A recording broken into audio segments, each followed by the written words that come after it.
Another law is the Republic Act number 11222. So siguro aware na kamo karon unsa ning Republic Act 11222. This is an act allowing the rectification of simulated birth records and prescribing administrative adoption proceedings for the purpose. So, nag-start ang implementation nato ani nga RA 11222 last March 29, 2019. Unsa may atong objectives ani?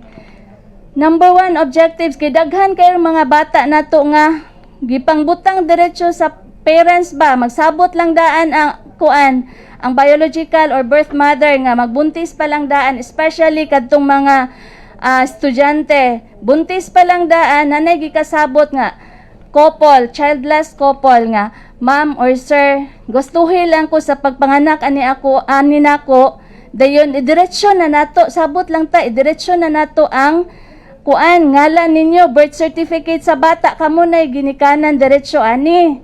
Nya after ana, mamawala na ko sa passing, murag ingon ana ba, sabot-sabot lang. Mao ni siya ang simulation birth. Gihatag nga amnesty. Gihatagan nig amnesty kay before this law, ang kanang mga simulation of birth dili na kuan siya kinahanglan mo agi siya legal process gyud.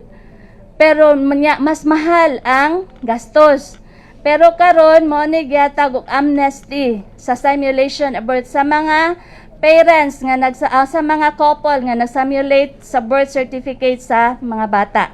Ang katong gi-simulate nga birth certificate sa mga bata, dapat ang bata naa sa ilaha 3 years before the effectivity of the law, meaning 2019, March 2019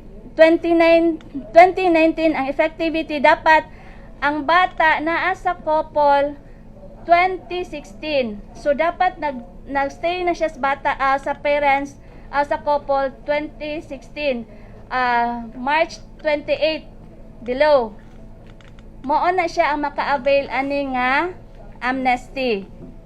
Another objective is to exempt from criminal, civil, and administrative liability to those who simulated a child's birth record prior to the effectivity of the act.